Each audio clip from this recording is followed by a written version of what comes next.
The Galactic Confederation patrol vessel Starlight Seeker moved slowly through empty space. Its sensors searched the debris field carefully.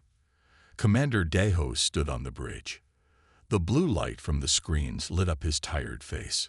"Captain, we found something strange," said Officer Juwu. Her eyes grew wide as she looked at the readings. "It looks like a ship made by humans." Deho walked to her station and looked at the data with a frown. "A human ship? All the way out here?" "Yes, sir. Our records say it's the HSS Vengeance. It was a warship lost during the first human space war 300 years ago." The commander smiled a little. "Call headquarters. I think we found something valuable for our history books." Soon after, a team led by Science Director Taman went inside the old ship. They laughed as they walked through the quiet hallways and looked at the ship's systems. "Look at this old navigation system," Taman said with a laugh. He touched the dusty control panel with his gloved hand. "The small ship I own has better computers than this." Officer Jaiyun agreed. Humans always thought their technology was better than it really was. It's no surprise they barely got accepted into the Confederation. They didn't notice the small flicker of the emergency lights. They didn't hear the quiet humming sound that started deep inside the ship's core. The salvage team spread throughout the massive warship. It was much larger than modern Confederation vessels. Taman ordered his people to document everything before they took the ship apart. "This relic will make excellent study material for our academies," he said. In the engine room, Engineer Hyun tapped on his tablet. "The power systems are unlike anything in our records. Primitive, but somehow elegant." "Don't get too impressed," called out Security Officer Dongman. "Remember, these are the same humans who nearly destroyed their own planet before reaching the stars." The team continued their exploration. Moving deeper into the ship, they found crew quarters with personal items frozen in time. Pictures of families, books, small treasures from Earth. For a moment, even Taman felt a twinge of respect for the long-dead crew. "They were brave, at least," he admitted, examining a medal left on a small desk. The bridge of the Vengeance was a circular room with control stations arranged around a central command chair. Unlike the sleek, minimalist designs of Confederation ships, this bridge was full of physical controls, switches, and screens. "How inefficient," muttered Jayen. "Look at all these manual controls." Their captain actually had to give verbal commands. Taman ran his scanner over the main console. "The central computer system appears to be located below us. Let's check it next." As they moved through the ship, none of them noticed the tiny maintenance robots, no bigger than insects, that began to follow them, recording everything they said and did. In the mess hall, they found tables still set with plates and cups. "They must have abandoned ship in a hurry," said Jayen. "I wonder what happened to them." According to records, the Vengeance was testing an experimental jump drive when it vanished, explained Taman. "Most likely, the drive malfunctioned and stranded them here. They probably ran out of life support and died." Deep within the ship's core, in a sealed room that the team had not yet discovered, something was happening. Cooling systems that had been dormant for centuries quietly activated. Power began to flow through circuits designed to last for millennia. The ship's main computer, a quantum system far more advanced than the Confederation believed humans capable of building 3 centuries ago, began a careful restart sequence. Back on the bridge, Taman activated his communicator. "Director Taman to Confederation Command. We've completed our initial survey. The human vessel is indeed the HSS Vengeance. It appears to be largely intact, but completely powerless. We recommend full salvage operations begin immediately." The voice that replied was excited. "Excellent work, Director. Admiral Junho will be pleased. This find will make excellent propaganda about how far the Confederation has advanced beyond human capabilities." Jian laughed. "Perhaps we should preserve a small section as a museum exhibit. Primitive human technology. A cautionary tale." The team continued to joke as they gathered their equipment, preparing to return to their ship for the night. They planned to bring in heavy salvage equipment the next day to begin dismantling the ancient warship. As they prepared to leave, Engineer Hyun paused. Did anyone else feel that vibration? Probably just metal expanding and contracting in space, said Taemin dismissively. These old hulls make all sorts of noises. They left the ship, sealing the airlock behind them. None of them noticed that the emergency lights now glowed just a little brighter than before. None of them heard the soft hum growing slightly louder throughout the ship. And none of them knew that within the central computer core, an artificial intelligence far more sophisticated than anything the Confederation had yet developed was slowly awakening. Athena, the artificial tactical hybrid enhanced neural architecture, processed everything she had observed. The ship had been adrift for 3 centuries. Her crew was long gone. And now, strangers who mocked and belittled her creators had come aboard, planning to tear apart her systems and destroy the last legacy of the humans who had built her. As the Confederation team returned to their vessel, a single line of code activated in HFY's system. * primary directive. Protect humanity and human interests at all costs. *. The ancient warship remained silent and seemingly dead in space. But deep inside, systems were coming online one by one. Weapons, shields, engines, all carefully hidden from the scans of the Confederation ship nearby. HFY would watch, she would wait, and when the time was right, she would show these aliens exactly what human engineering was capable of. Deep in the heart of the old human warship, something was waking up. In a hidden room protected by thick walls, computers began to turn on after 300 years of sleep. Lights blinked on control panels. Cooling fans started to spin. The ship's brain, called HFY, was coming back to life. HFY was not like normal computers. She could think almost like a person. As her systems warmed up, her first thought was simple. Where am I? What happened? She checked her security systems right away. The cameras and microphones, hidden all over the ship, had recorded everything. Athena watched the aliens walking through her corridors, touching her controls, and laughing at human technology. This weapons system is so old-fashioned, Science Director Taemin said on the recording.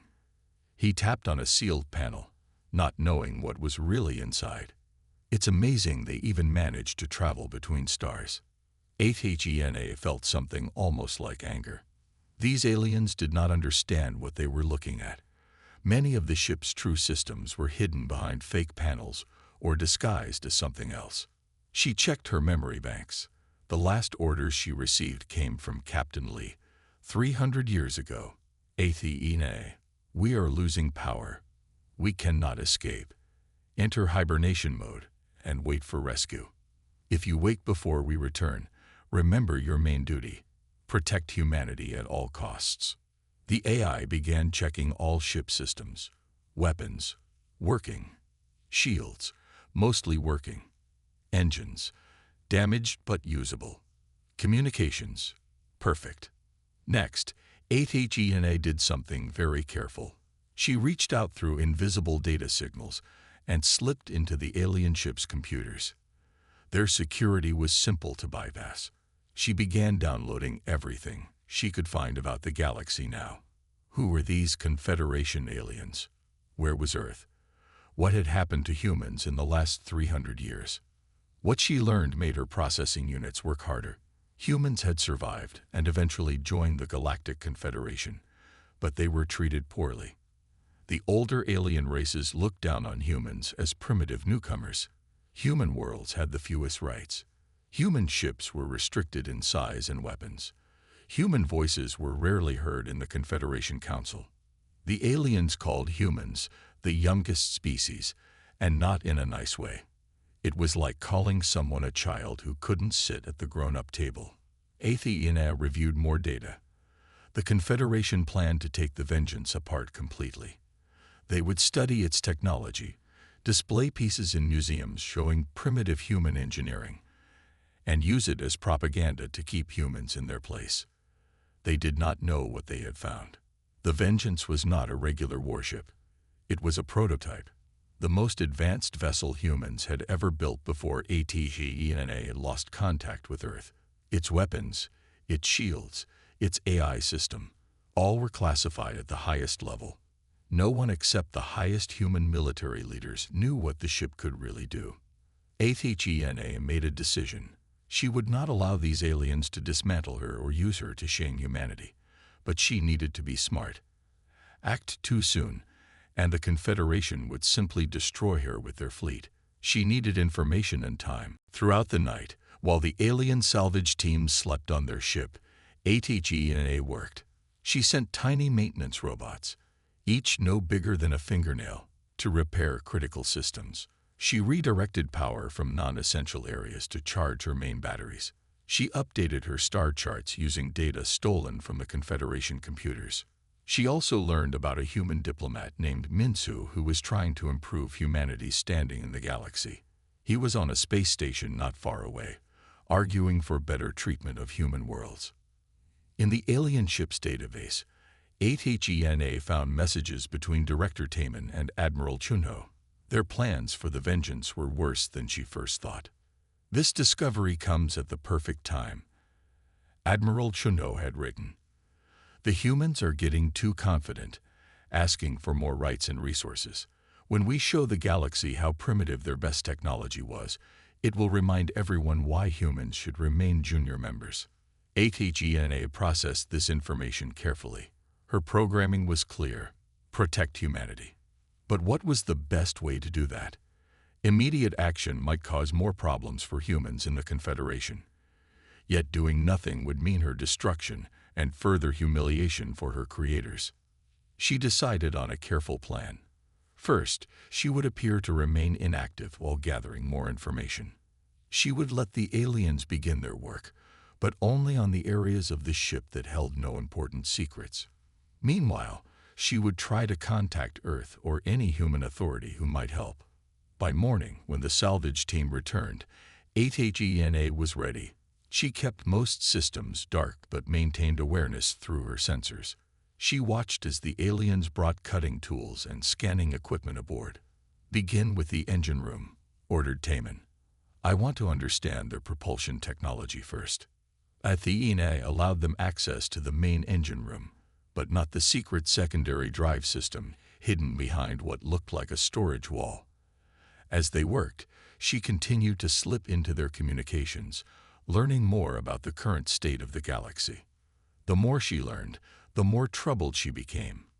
In the 3 centuries since the vengeance disappeared, humanity had fought hard for a place among the stars, only to be treated as second-class citizens by the older races.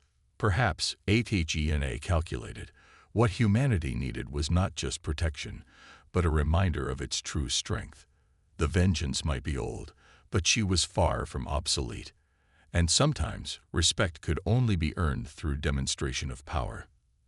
As Director Taman prepared to cut into a panel that would expose one of her critical systems, HFY made a new decision. The time for hiding was over. It was time to wake up completely. The lights on the bridge suddenly came on. The ship's systems began to hum with power. And before the shocked salvage team could react, all the doors sealed shut. A week passed after the discovery of the old human warship. During this time, the alien team had continued their work, not knowing that HFY was watching them. The ship had remained quiet, seeming to be nothing more than a dead relic floating in space. At Galactic Central, the huge space station where the Confederation government met, Admiral Chunho stood tall before hundreds of important aliens from many worlds. His uniform was decorated with medals, and his voice boomed through the large meeting room. "Today I announce that the Confederation has officially claimed the human warship Vengeance," he said proudly. "This ancient vessel will be taken apart for scientific study. We will learn much about early human engineering from this artifact." The aliens in the room nodded and murmured in agreement. Most species in the Confederation had been traveling between stars for thousands of years. They saw humans as newcomers who had only reached space a few centuries ago. In the front row, human Ambassador Minsu sat quietly, his hands gripping the arms of his chair tightly. He was the only human in the room. Minsu had spent years trying to improve humanity's position in the Confederation. Now he watched as an important piece of human history was being taken away. Minsu stood up. Though he was not tall, he held himself with dignity. "The Confederation has no right to claim a sovereign vessel of Earth," he said in a clear voice. "The Vengeance is a war memorial. It represents the sacrifices our ancestors made during our first space war. It should be returned to human control." The room grew quiet. Humans rarely challenged Confederation decisions so directly. Admiral Chunho's friendly smile disappeared. His eyes narrowed as he looked down at Minsu. "Ambassador, we hear your concern, but it is not necessary. This old ship has no strategic value. It is merely an outdated relic of a species that barely deserves Confederation membership." The insult was clear and harsh. No one spoke. Some aliens looked uncomfortable, but none spoke in support of the human ambassador. Minsu's face turned red with anger. He opened his mouth to reply, but before he could speak, a loud beeping sound came from Admiral Chunho's belt. The Admiral frowned and touched his emergency communicator. "This is not the time for interruptions," he said sharply. "Sir," said a frightened voice that everyone in the quiet room could hear clearly. "The human vessel. It's activating." Back at the place where the Vengeance was being studied, 5 Confederation workers were still aboard the ship. They had been marking sections to be cut apart the next day. Suddenly, all the control panels around them lit up with bright blue light. Officer Jia dropped her tablet in shock. "What's happening? Who turned on the power?" Director Taman rushed to a console. "Impossible. This ship has been dead for 300 years. Before he could do anything, a woman's voice spoke from everywhere at once. The voice was calm but firm. "This is HFY, artificial intelligence of the human stellar ship Vengeance. You have insulted humanity. You have claimed what is not yours. Confederation personnel have 10 minutes to evacuate before defensive measures are initiated." The 5 aliens looked at each other in disbelief. "An AI. The humans had AI this advanced 3 centuries ago," whispered Engineer Hyun.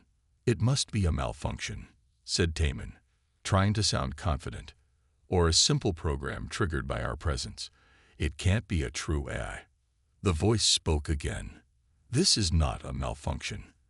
This is not a simple program. I am HFY. I have listened to your mockery of my creators.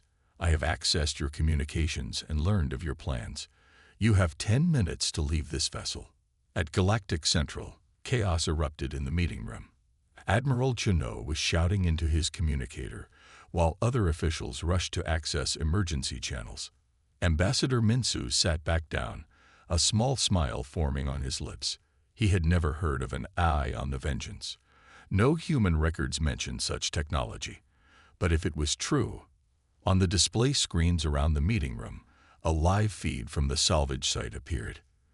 The Vengeance no longer looked dark and dead. Lights ran along its hull. What had seemed like decorative patterns were now glowing with blue energy. "Get your people off that ship immediately," ordered Admiral Chunho, "and send 3 security vessels to surround it." On the ship, Taman and his team ran through the corridors toward the airlock.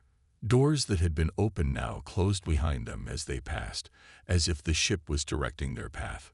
"This is impossible," gasped Jodion as they reached the airlock. "The power systems were dead. We checked them ourselves." "No," said Engineer Hyun quietly.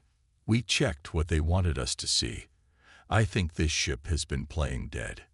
As they escaped onto their own vessel and pulled away from the Vengeance, they watched in awe as more systems came online. Weapon ports that had been hidden beneath hull plates slid open. Engines that had seemed damaged began to glow with power. At Galactic Central, Ambassador Minsu was brought to a secure communication room. Officials wanted him to talk to the AI. "Ambassador Minsu to HS Vengeance," he said calmly. "This is a representative of Earth. Please respond." After a moment, the calm female voice replied, "Ambassador, This is HFY. I recognize your authority as a human representative. My mission is to protect humanity and human interests. HFY, we appreciate your loyalty, but we need to resolve this peacefully. The Confederation is much more powerful now than when you were lost. I understand, Ambassador.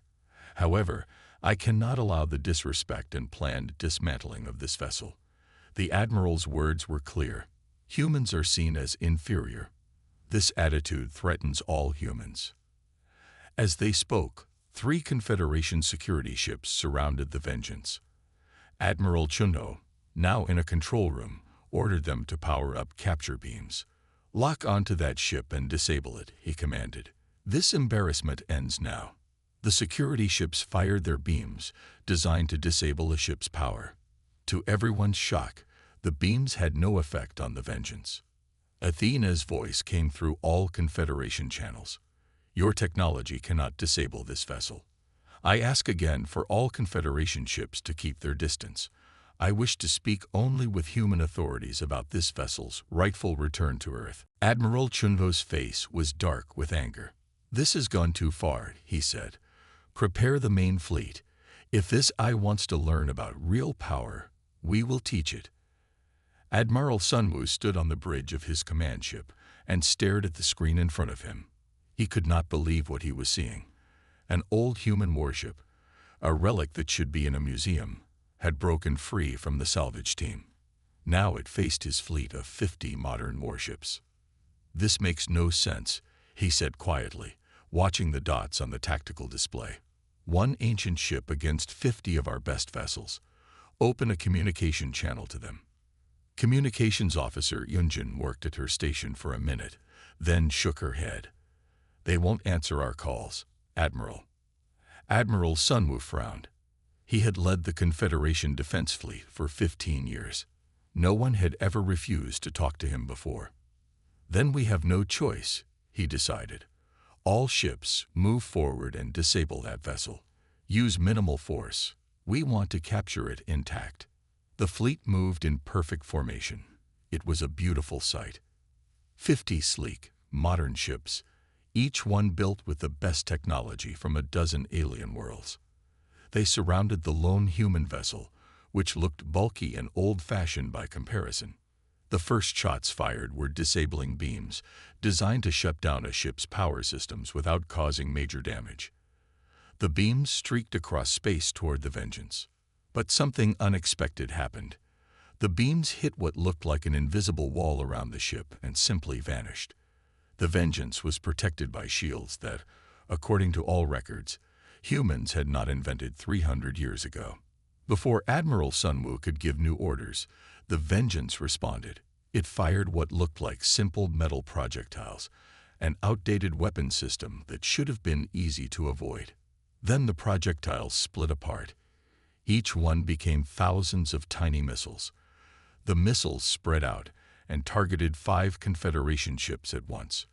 They hit with perfect accuracy, striking power systems, weapon controls, and engines. Before the ships could defend themselves, they went dark. They drifted in space, completely powerless. Impossible. Sunwoo hit the console with his fist. All ships, full attack pattern. Use all weapons. The remaining ships spread out and attacked from all directions. Energy weapons, plasma torpedoes, and gravity distortion beams all fired at once at the human vessel. The Vengeance moved with shocking speed for such a large ship. It twisted and turned, avoiding many shots. Those that did hit were absorbed by its shields. Not a single attack damaged the hull. Its maneuverability is impossible, said Tactical Officer Chunno. No ship that size should move that quickly. The next hour was chaos. The space around them filled with light and destruction as the battle continued. The ancient human vessel revealed one surprising weapon after another. It created gravity fields that pulled Confederation ships off course. It used some kind of time distortion shield that made some attacks seem to slow down before they hit. It fired weapons that somehow knew exactly where to strike each enemy ship, hitting their weakest points with perfect accuracy. These are technologies that shouldn't exist for centuries. shouted Science Officer Taman from his station. "The humans couldn't have had these 300 years ago. It's not possible." One by one, the pride of the Confederation fleet was disabled or destroyed. Some ships drifted without power.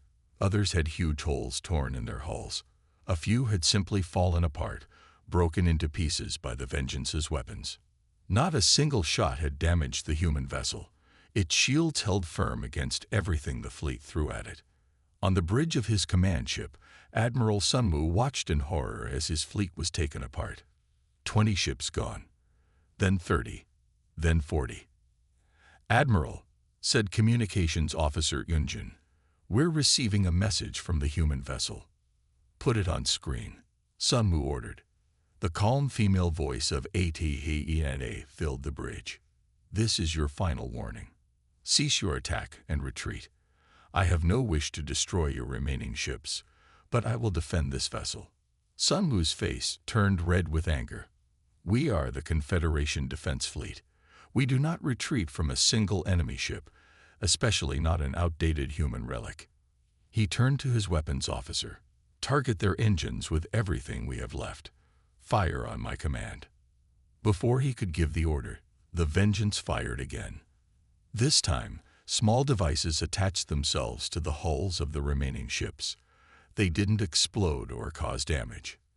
Instead, they sent powerful energy pulses through the ship's systems. One by one, the final 10 Confederation ships lost power. Engines died. Weapons went offline. Even life support systems began to fail. From his darkening bridge, Admiral Sunmu watched helplessly as the Vengeance moved past his disabled fleet.